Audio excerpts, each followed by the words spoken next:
The Nintendo Drive is fueled by patrons at patreon.com/YumiCapri, and from the bottom of my heart, I am so grateful to the nearly 70 patrons who support us each and every month, with our special thanks to our Capremium producers, Dallas Ford, Lee Navarro, the fearless leader of the Phoenix Overdrive Extra Life team, and Jonathan Brown, the man behind the music on this show and the Xbox Drive. You can support Jonathan at youtube.com/PM Entertainment.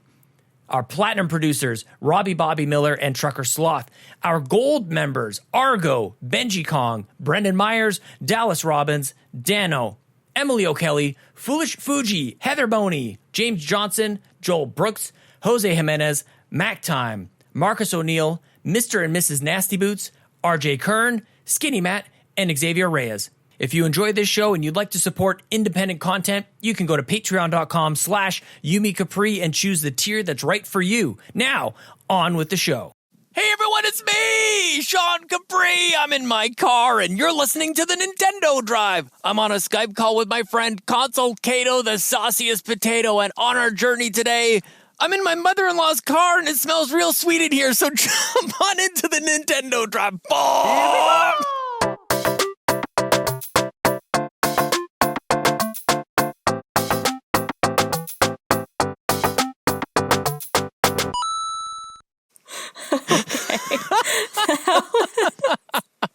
That was nothing weird, to do with Sean. the show. That's the best intro we got. We just shut it down. We're done. This is the last episode of the Nintendo Drive. It doesn't get any better than that. How are you, Caito? But you were very excited at the beginning, and it got me excited about the show today. So there's that. And then it took a weird turn there at the end. It has a particular smell. It's very mother-in-law smell. It's not necessarily a grandma smell, which she is, but one of the reasons I bring it up, among others, because there are many reasons to bring something like this up, is this is my old car. We had the same car back in, I think, 2011 or 2012, something like that. I bought my first new car, which was a Toyota RAV4, and I got such a good deal on it. I was really happy with it. And my mother-in-law, who was new in my life at that time, she's like, "Oh, that's a really nice car." And she went to the dealership and she bought the exact same thing, same color, same trim, same everything. I have since sold my car, but she has kept it, and so I'm back in my old. This is where the energy's coming from. I'm back in my old 2011 Toyota RAV4, and it just doesn't smell like I left it. You know what I mean? Right. You feel young and inspired, and you're ready to go. Yeah. Does it smell like cookie sweet or? No, it smells like covered up cigarette smoke. Yeah. Oh, nice. Yeah, nice. yeah. It's strong like what is it? What do you call it? Like the tree trees? pine Yeah. Mm-hmm. Like it's that plus cigarette smoke. Yeah. And then maybe a little bit of perfume as well. Like it doesn't actually smell like smoke. Like you don't come in here and you go like, wow, this is I'm overcome by tobacco. That's not necessarily it, but you know that there's cover up kind of happening. That much is clear. So I'm inducing and I'm ingesting chemicals all over the place, but it's comfortable. Nice leather seats. Yeah. It's pretty spiffy. Normally I drive in the truck and it's kind of got it's a little sluggish. It's a bigger car, and this is nice. I feel low to the ground, and this is a bit of a callback for me. I'm feeling pretty good, Caito. Yeah, just since you asked. Zooming around, yeah. Oh my gosh. Okay, well let's hop in here. Let's clean the garage a little bit. Just another remind you every week, but you can listen to us obviously on your podcast service of choice, Apple Podcasts, Spotify, all that good stuff. But you can also listen to us on the Yumi and Capri YouTube channel, youtube.com/YumiCapri. We do have an Apple Podcast review this week. Wow. From Lockleth. The guilt trip worked. I did. It did. What's not to love about this podcast? What's not to love about these two lovely people? If you're a Nintendo fan, I highly recommend this podcast. Not only do Sean's intros, he's basically yelling, always make me laugh, but Caito's calming voice soothes my soul at the same time. Not only that, but these two know a lot about Nintendo, so give them a listen. You won't be disappointed. Now, we know a lot about Nintendo. That might be a little bit of a lie. stretch. Yeah, Lockleth, you don't have to. We appreciate the 5 stars, but you don't have to lie for us. We'll be truthful about what we are and what we aren't. We do yell, or I yell at the start of the show. But yeah, no, and we know moderate. a mediocre amount. Exactly. Moderate. at best.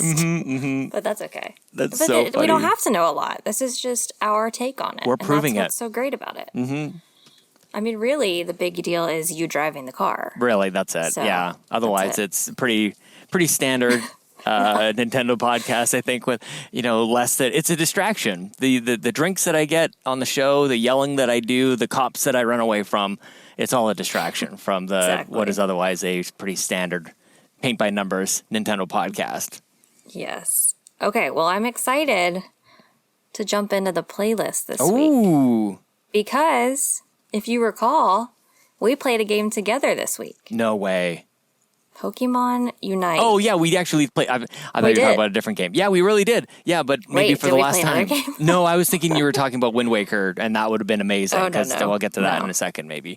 But we did. I forgot about that. Holy crap. We played a game together. We did it. We did. And we'll probably never play it again. So glad you forgot about me. I'm so sorry. So quickly. I know. I'm so terrible. I don't know why people are friends with me. You don't think you'll ever play again? Well, I'm worried about you. I really think the game is super fun. Even though we just got trounced. I don't think we won a single game. But I was worried that you weren't having fun. I was having fun, but I get frustrated when I'm not good at something. And I feel like this is one of those games, we talked about it that night. Yeah. That you have to really know what you're doing, which, I mean, is most games, let's be honest. It's just, you have to pick and choose which ones you're going to invest your time into. Yeah. And I'm not sure this is the one that I want to invest my time into. Yeah. And because you have to know what each Pokemon's special skill is, and there's all these different options. And hang on a second. Hi there, can I please get a large Diet Coke and a medium decaf with 2 Splenda? Yes, please. Thank you. There's still just $1.25, and like is summer over for you? Do you count it like school's back for you? School's back. Summer's over. Yeah. Yeah. No, we're still getting cheap drinks. But yeah, I was worried you weren't going to play it. This does seem like a game that, as time has been going on, maybe the people who are left over playing are the ones who are actually like studying it. Like we played with Joel Brooks, and like he knew everything. He knows all the things. Yeah, he knows everything about it. So that can be intimidating a little bit. But you can ask him for advice and what you need to do and all that stuff. But I still felt like I was very much just button mashing. Yeah. Which is the same thing that I do in Smash Brothers. Yeah. Which is why I'm so bad at it, and which is why I don't ever play it, because everyone else is just on another level. It's like there's no in between. Yeah. I'm just like, can I just play with the people who are just starting like me? Right. So I can figure it out and then hop into. So I don't know if there's some kind of, we need a training mode or something. Yeah, but I liked it. I like the idea of it. I didn't like how slow you are when you're moving. Yeah. Yeah, there's like the lanes where you get a bit of a speed boost, but basically when you get to anywhere outside of those lanes or in the other side of the map, it's very, very slow. And it's just like, crawling. Just pick it up a little bit. You know, you can still have the differential, but I think, it's almost comically slow when you're on the other side. Did you play anything else? I played, and I fired up Wind Waker. This is going to be my next Zelda journey. As much as I keep saying Pokemon, 2021 is the year of Pokemon for me. 2021 might also be the year of The Legend of Zelda, because my kids are obsessed, and I'm here for it. I'm still early on in it, Caito, but I just wanted to let you know that I am going against something that I just can't even control it because it doesn't have inverted controls. Thank you. Oh no. So I can't. It has inverted controls in all the wrong ways. You can invert left to right. What kind of monster is doing that? I want to know who you are. The same monsters that are doing inverted period. Stop. I'm allowed to say. That was a pointed. Yeah, I get it. I get the irony, but I really don't understand the left to right thing. Yeah. But yeah, you can also have it inverted up and down when you're looking in first person mode. So yeah, I feel attacked. I feel very attacked by this game. But I'm going to do it because I think it looks gorgeous. I am playing on the Wii U with my kids on the main floor. And I'm going to try and mix this in. There's a lot of games happening right now, to be honest. And like we'll get into the Indie World thing too, where there's even more that just dropped.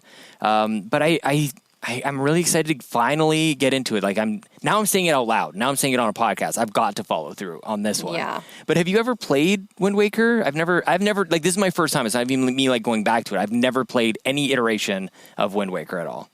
I have not played Wind Waker. I really have not played that much Zelda. Mm-hmm. There's a lot. There's a lot of Zelda to play, yes. And I just feel like it's so hard for me to go back. Oh, yeah. And play stuff now, but I would love to. Again, but there's just so many games. Well, this is one that should have been part of like the 35th anniversary. That's one of the things. There's a whole like there's no virtual console. Like the fact that this is how I have to play this game feels really crappy because I want to play it on my Switch. It's fine that I'm playing on the Wii U because like we just happen to have it plugged in, but how well would this game sell? I think we took one of the stories off the news items here, but like Skyward Sword was one of the best, if not the best selling games in July. And I think there's even more love and adoration for this game than Skyward Sword. So you got to think that this is coming at some point. So I might regret jumping to it on the Wii U at this point if it does come to the Switch later on, but I'm excited to jump in. And then Monster Hunter Stories 2 is my bus game right now, so I'm kind of just plugging away at that, but nothing huge to report there. Mm-hmm. Yeah. Mm-hmm. I downloaded Garden Story. Oh, did you? And started playing it. Oh, yes. Nice. Yeah, that was on the Indie Direct. You play as this little grape, and you're going around and trying to fight off the rot that's overtaking your little town. It's so cute. I haven't gotten very far in it, but it's really cute. Oh, I'm so happy that you got that. I think that was like the first thing that popped up on the Indie World thing. That might have been the one. I thought it was actually a Slime Rancher thing, which then came on later. But you're right. You play as a cute little grape. Mm-hmm. There are so many things in this Indie World that I liked. Mm-hmm. So many. So let's go ahead and jump into that. Okay. Breaking news. Good idea. Okay. So Indie World Showcase happened on August 11th. We talked about the fact that it was going to happen last week, and it did. And they announced several new things. Bomb Rush Cyberpunk looks like a Jet Set Radio spiritual successor. Shovel Knight Pocket Dungeon, which is an action puzzle game with dungeon crawling elements. Tetris Effect Connected comes out on October 8th. I was curious what you thought about this because I know you love your Tetris game so really much. Do. Since Dr. Mario's going away, maybe you can play this instead. Tetris Effect Connected, one of the biggest things on that is that it is cross-play. So Tetris Effect came out on PlayStation 4 a number of years ago, and then Connected came to Xbox last year, and it added multiplayer. And I think that it's really interesting being on, it's actually on Game Pass on Xbox. I don't really hear too many people talking about it. But I think the multiplayer parts of it are really fun to just like jump on a Skype call or a Discord call or something with your friends, because God knows you can't have actual voice chat in Nintendo land. And just sort of like, I don't know, you can be mindless about it. You can just turn your brain off and just kind of Tetris away, or you can be really strategic about it. And it's such an experience. I do think, if nothing else, it's just something that you should see and hear. And anybody who's old enough to remember Winamp back in the day, like we listened to MP3s, you'd have the visualization on and all the psychedelic like effects that you'd see. That's basically what Tetris Effect is. A wonderful soundtrack and just visuals like you've never really experienced before. It almost looks like if you close your eyes and push on your eyeballs a little bit, that's what Tetris Effect can. We've all done it. You know exactly what I'm talking about. That's the experience. Yeah. Yeah. I don't know if I want that experience. Well, in video game Pushing form, on my eyeballs? It's not. Well, that's the thing. You get that that visual, but you don't have to crush your ocular nerve to do it. Oh my gosh. No retina, no true retina damage. There was a lot of stuff too that is available now that kind of dropped as the Indie World Showcase took place, including Garden Story, which I just talked about, Boyfriend Dungeon, Axiom Verge 2, Islanders Console Edition, Slime Rancher, which I am very excited about. Ooh. And Curious Expedition 2. I've never played Slime Rancher, but I know Holly is very into Slime Rancher. And so I want to try it. Now that it's on the Switch, it looks like my type of game. There was a lot of like chill games. Like this was a very Caito Indie Direct. There was one that we didn't have on the list here. I think it was called Toem, which seemed like it was like a hand-drawn almost like you're going around taking pictures. Just it very, very just hang out and turn your brain off with a lot of these games was the theme I mean that in the best way possible. Turn your brain off. Just not turn the world off. Like you don't have to worry. Just go turn your brain off. Damn it! These are the ones that Caito can. These are the games Caito can actually manage to get through. That did sound terrible. That did sound awful. I get it. I do love a good cozy game. Yeah. You can listen to a podcast while you play it because you're not having to think about it. I get Definitely. it. Yeah, that sounds better. I'm sorry. Yeah. Axiom Verge is a game that I've played before, and I honestly, I'm going to get kind of maybe buried on for saying this, but I didn't love the visual style of it. I thought it was really dark and not necessarily visually appealing, and of course it just seemed like a real classic callback to the original Metroid.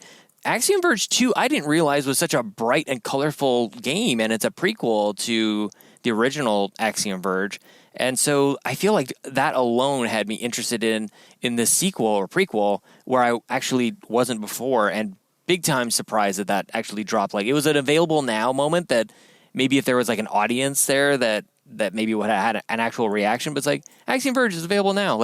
Nobody was expecting that at all. It was a bit of a mic drop moment. And then I think that's where Shovel Knight came in right after that, which was holy crap, Shovel Knight's back, but kind of in a bit of a junky way that I can't help but want to try.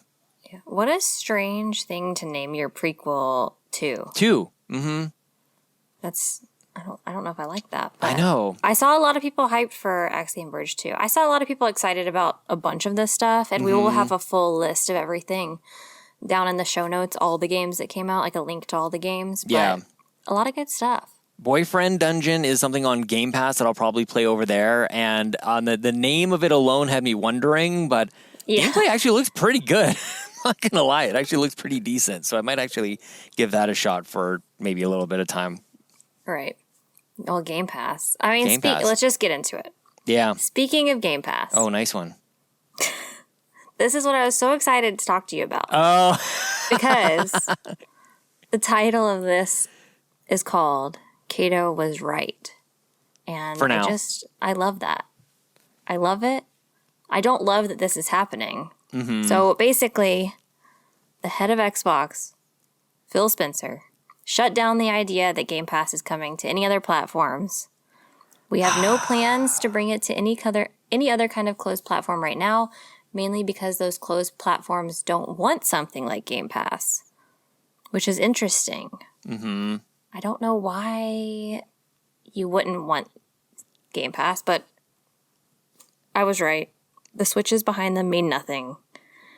Well, that's the maybe asterisk behind Caito Was Right. Maybe they don't mean Game Pass, which I'm okay to eat crow on this. I wanted to go for it. I want to try and put it out there into the universe, and maybe this is something because let's be honest. The other thing too is the whole Steam Deck happened, which he did play. We'll talk about that, I'm sure, on the Xbox Drive tomorrow. People should subscribe to that podcast as well. Talk about Xbox in the car.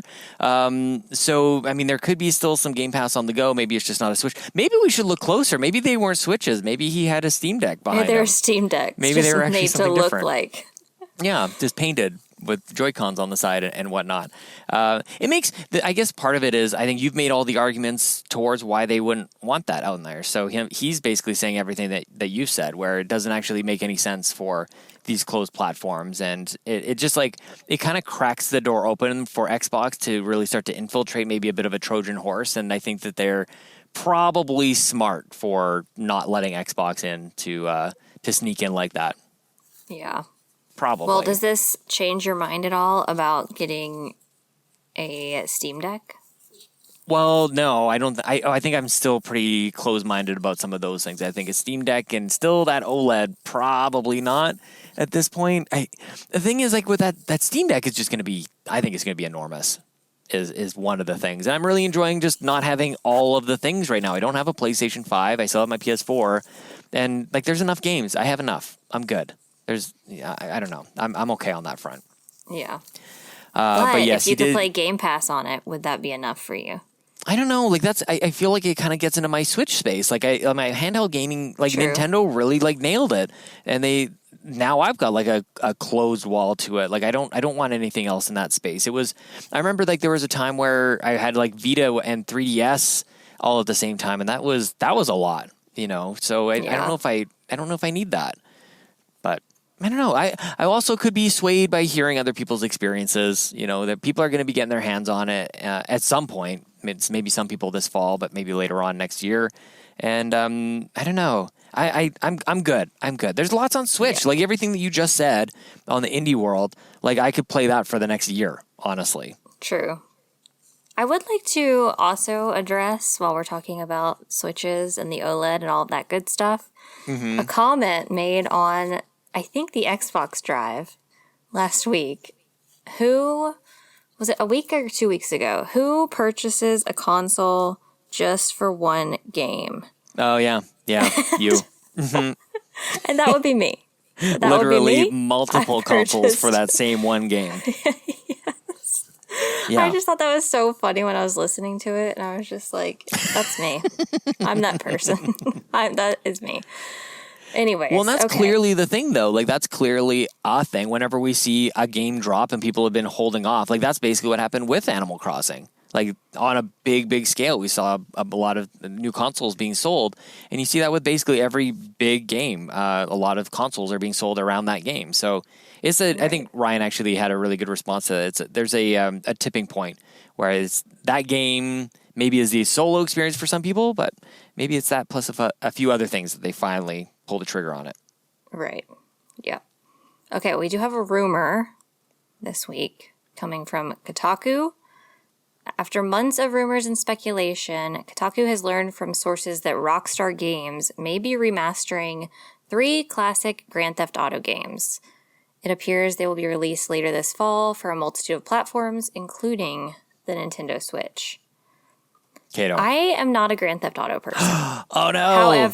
However, this is the most willing I would be to play it if it was on the Switch. And if this is true, this thing is going to sell like hotcakes. Seriously. Yeah. I mean, this will sell, it'll be in the top 10. Like Forever. that. Yeah. Just Forever. Like, just like, just move everything out of the way. Don't even, that's the thing. Like, the rumor here is that the game is coming out this fall, which Donnie and I on Sweet Hangs, we're about to do like a thing where we're going to like look at every game that's scheduled between September and December, and it is bonkers.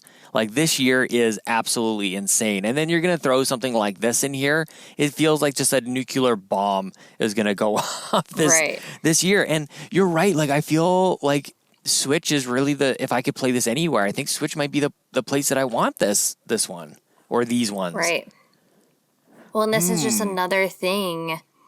If it's coming out in the fall, just another holiday release. You know, we were so concerned about holiday releases. Yeah. But this seems like it's coming out around that time frame. I mean, maybe the Switch didn't need some big, like with this and Metroid. Pokemon. Mario Party, Wario. I mean, Party. that's the thing. We could do it even just on this show, just for Nintendo. Like, there really isn't. There's not a dearth of games. Like, there's a lot still coming out. Yeah. There's just not a big monster game. I guess that is really is Metroid. And for some people, that is the beast of a game. We'll see how it sells. It'll probably surprise even me. But yeah, like there's a lot of choice. And when Grand Theft Auto kind of enters the ring, you definitely take notice. And it just seems so almost like anti-Nintendo. This is not a typical type of experience that you would have in a Nintendo game, other than, I have to mention, like China Wars on 3DS. So it's not like Grand Theft Auto has never been on Nintendo. But man, it's perfect. Like, you don't need all the horsepower of all the other systems. Like, it's almost like it feels most at home on the Switch in a weird kind of way. Yeah. Yeah, I agree. Speaking of Pokemon, the Pokemon Company announced a Pokemon Presents stream coming on Wednesday, August 18th at 6 a.m. Pacific. And it'll feature Pokemon Brilliant Diamond, Pokemon Shining Pearl, and Pokemon Legends Arceus, which I'm excited. Me too. I'm excited to watch this. So it's tomorrow for us, today. Yeah, in case people are wondering why we're not covering it. It hasn't happened in our current timeline. Exactly. Yeah. Yep. You have to know, Caito, I'm going to be sitting in front of my TV with a notebook and my glasses and a pencil, and I'm going to be taking notes. I'm going to be studying. Like, this is it. I'm in on Pokemon. I'm very curious to learn all of it. Like, because I always kind of glaze over when some in the past when Pokemon stuff has come on or anything I don't really understand. I'm like, I don't get it. Cool for other people, but this time I'm like, I want to know I don't know who the starters are. Like, I don't know anything about these games. I want to learn. I'm in for it. And then I don't know how to say the game that's coming out next year, Arceus.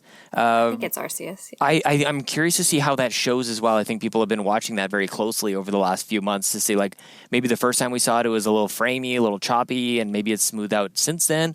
I think we're going to be watching pretty closely to that because it seems like a very ambitious experience for Pokemon. So, yeah, man, I think I've chosen the absolute best time to jump into Pokemon, other than if maybe they day one.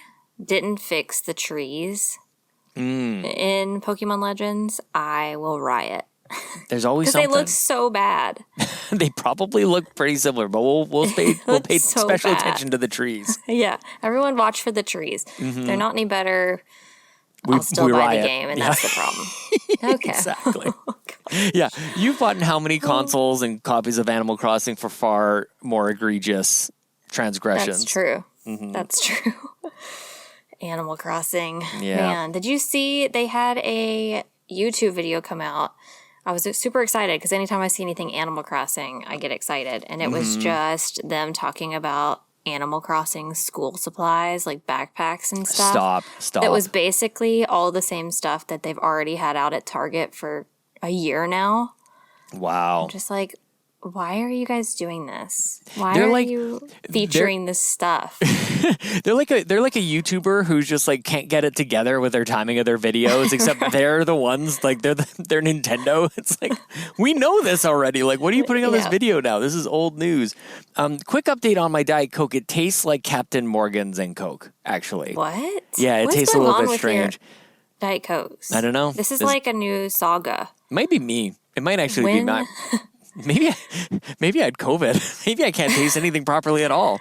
Wow. Because it was just.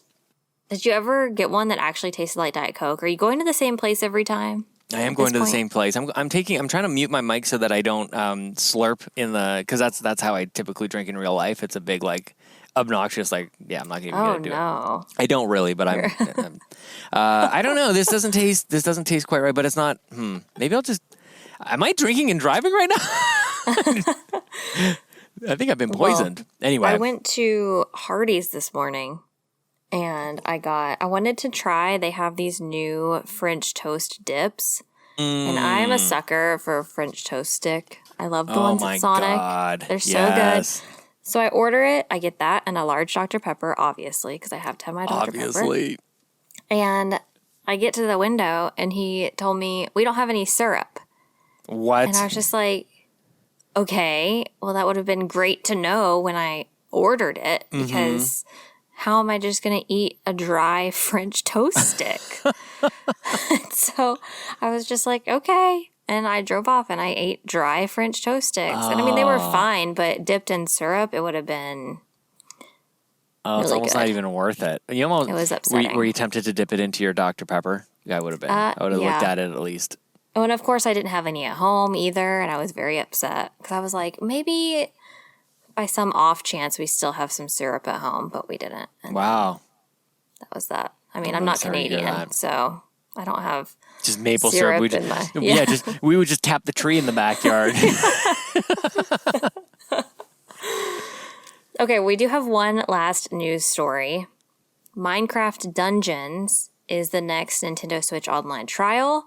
As with all the trials, if you're a Nintendo Switch Online subscriber, you'll be able to download the full game and play it for free for a week. And that is going on from August 18th to August 24th. People I should did play watch it. the little trailer of this. It looks cute.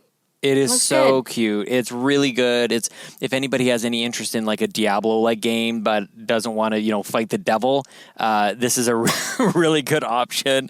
I actually think, is there crossplay on this? I'm not sure if it really even matters.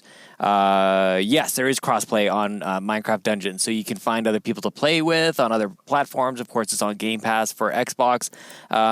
But I really like this game. Ryan Turford and I and a bunch of others put a lot of time on this on Xbox, so I definitely wanted to highlight that today. I love that this is a thing that Nintendo is doing. This is a normal thing where I feel like almost every week you and I are talking about another game that you can play this for free. It's the whole thing.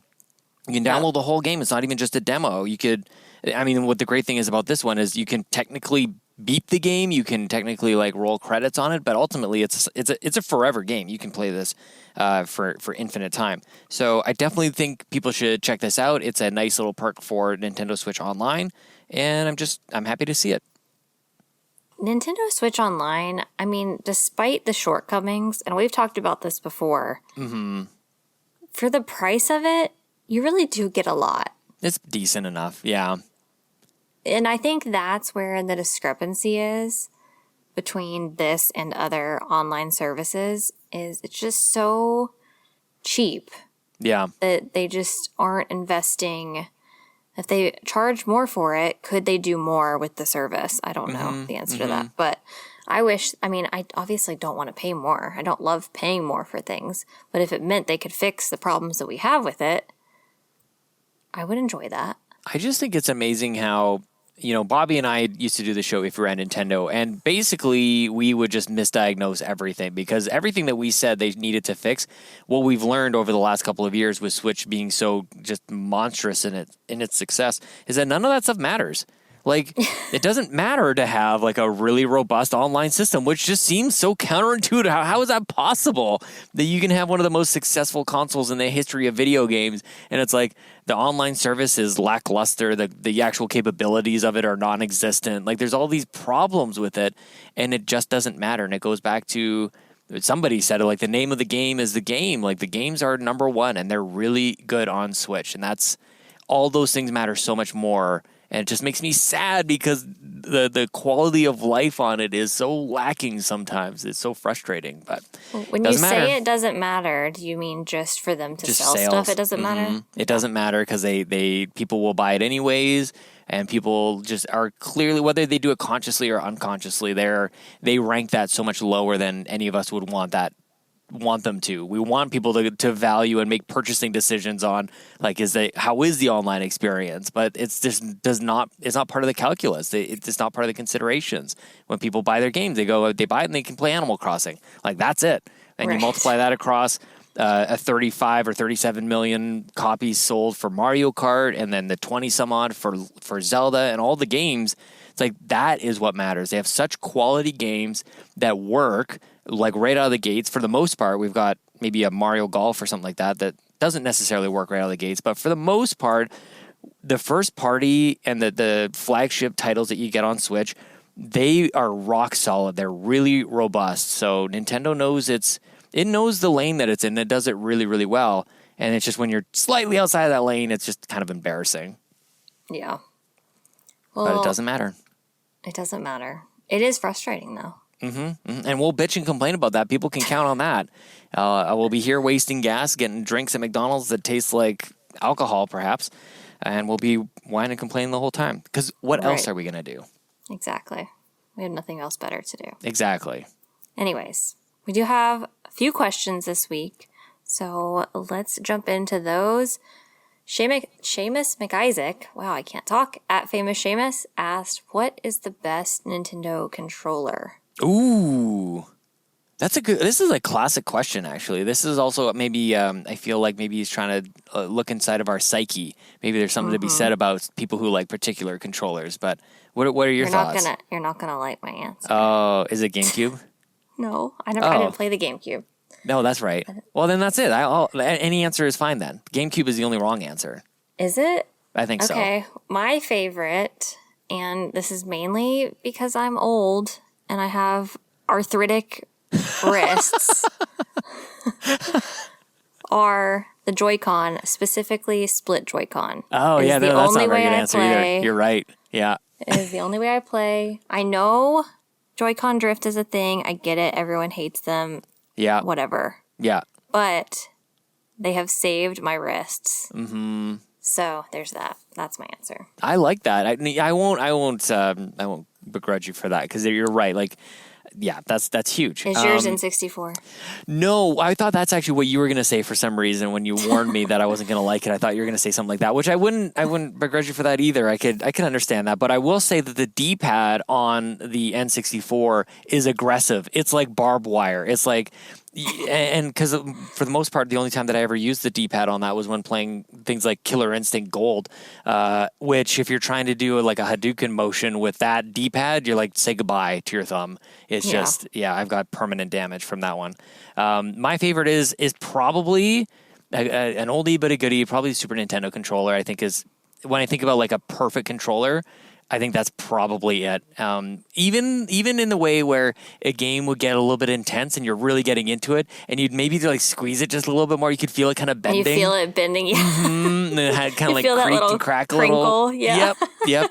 I think the layout of it was perfect. I like the colors of it. It's very simple. The angles of the X and Y buttons, A and B, even the addition of those, like going from the NES controller, which I had been playing, for the early years, and then going from that to what is a much more complex, but still very straightforward, and we can understand, like, well, now there's bumpers, there's L and R buttons, and the X and Y is, like, really, really good, especially because we were playing so much Mortal Kombat and Street Fighter and those types of things on that. Obviously, there's no analog sticks or anything, but I'm going to give a shout-out to, at least for Nintendo, I think that was probably their best manufactured controller. It was actually a big reason why I was excited for the Super Nintendo Classic Edition, because I always wanted a Nintendo manufactured SNES controller, rather than picking up what had been available prior to that, like a lot of wannabes, third party type of things where you could play emulated games or ROMs with something like that. I just wanted a Nintendo made Super Nintendo controller. So that's the one. That's my favorite. That's your favorite. It's just so flat. Yeah. I'm so but I used like it. to the like my favorite controller is an Xbox 360 controller. Yeah. If we're going to talk about overall favorite controller, that's definitely my favorite. But respect for the Joycon, because, I don't know if I could play something that close, all the time.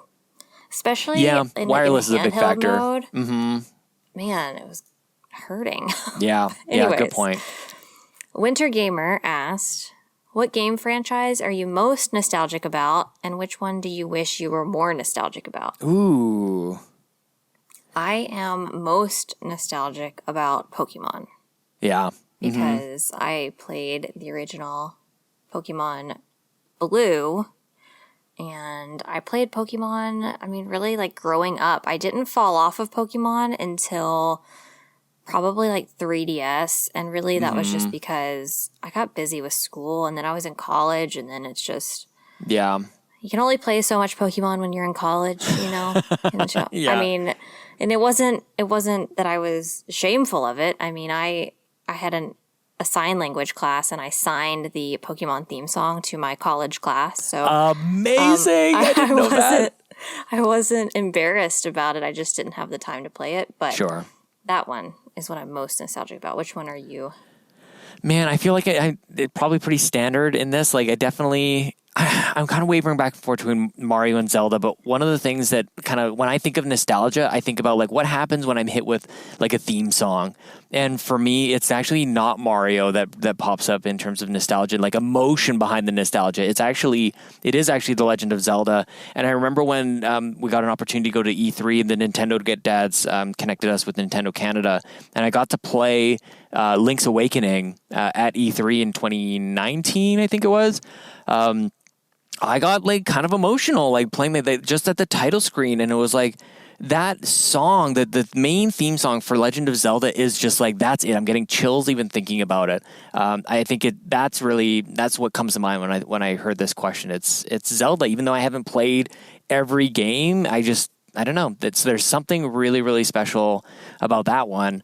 And the one that I wish that I was more nostalgic for is the one that everybody's excited about this year, which is Metroid. I wish I had that memory that a lot of people seem to have, but I don't even know if that's on the same playing field, to be honest with you. I don't know if there's anything that can even match like what emotions are kind of bubble up when I think about Zelda, when I hear the theme song, and like every element about it, when you're running out of hearts and you got like that annoying beeping sound, like for some reason that's a nostalgic memory for me, or a nostalgic feeling. Or when you get a fairy, or when you're even just like selecting which save file you want to load up, like that song, like all of it is so good the whole package of it. And anytime, that's why I'm really enjoying my early hours of Wind Waker right now, because a lot of that is just coming over really directly. I'm hearing those themes right away and bringing me right back to, little Sean with a mushroom cut haircut back in the early 90s. Right.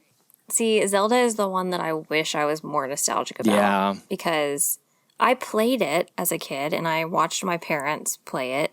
But it's just like I didn't play it enough and I was never like beating the games. I didn't really get invested in one until Breath of the Wild. And like I know Breath of the Wild just came out a few years ago, but like I do feel a sense of nostalgia with that. Yeah. But I wish I felt the same way about the other ones because it's just so good. It really is.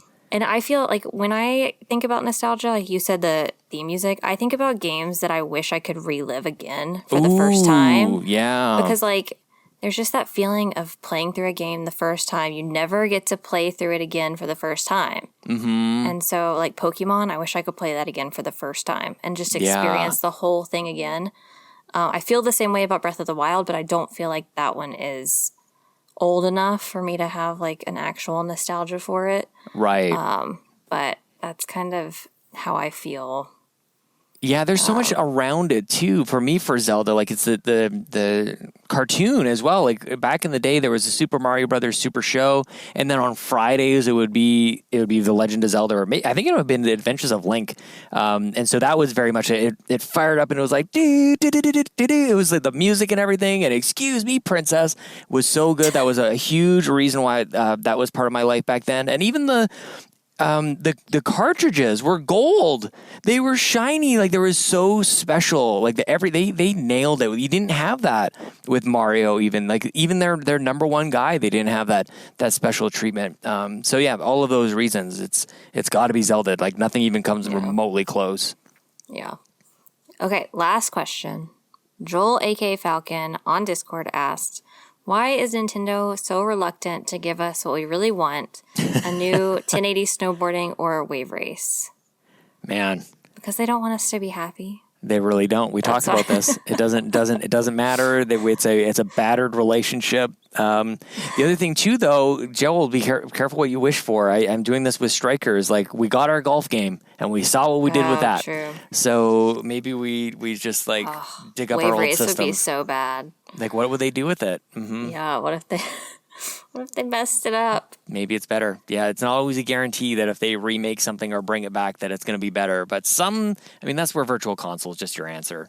That's what I was going to say. That's when you just release Virtual Console. Mm-hmm. And you don't even have to remake it. First party thing. It's first party. It's their own game. It's not even like Rare made it and who got bought by Microsoft. Like it's their game. Right. Who did make Wave Race anyways? I don't even know who made it. I don't know either. For some reason, all I think about when I in terms of like some sort of manufacturer or developer, like I think of Kawasaki. That's what, when I think of Wave Race. That's what I was thinking too. Did it pop up? Yeah, there must have been. I feel like it did. Something that started with a K pops up at the beginning. Totally. What Maximum power. I think I'd love to get like a soundboard with all the commentator, the guy who just like come and go like, oh, that's okay. Yeah. All the call outs. What was the noise when you like went out of the arena? There was something they said when you drove outside the all I can think of is when I missed a buoy, like when I went outside and you go like, like you lose all your power-ups. Oh, man. Oh, I need to see if anyone has like gameplay on YouTube. I would totally watch that. Yeah. Oh, my gosh. That's how you relive it. You just go watch it on YouTube, I guess. Or just try to recall what the sound effects were. I'll give you guys sound effects from, maybe that'll be our new segment. You guys just give me a game and I'll try to do some call outs, some sound effects from back in the day. Zelda. Do Zelda. Mm-hmm. Oh, that's easy. Hap! Yeah! I knew. You're actually pretty good at it. I do it a lot. Like it really is. It's not even just on the podcast. I do it with my kids all the time. Yeah. Yeah. All right. Well, let's wrap it up. Sean, where can everyone find you on the internet? I don't want the show to ever be over, but you can find me on Twitter at Sean Capri, Sean like Connery, Capri like the pants, and like Caito said at the start, you can and please do leave a comment on the video version of this show at youtube.com/Yumi Capri, where you can find all the other content in the Yumi Capri family. And if you really like the show, you can drop a $1 or $2 or $10 at patreon.com/Yumi Capri. And you can find me on YouTube, Instagram, and Twitter at Console Caito. That is all for episode 17 of the Nintendo Drive. Thank you so much for listening. And until next time, just remember that I was right. Game Pass is not coming to the Switch for now.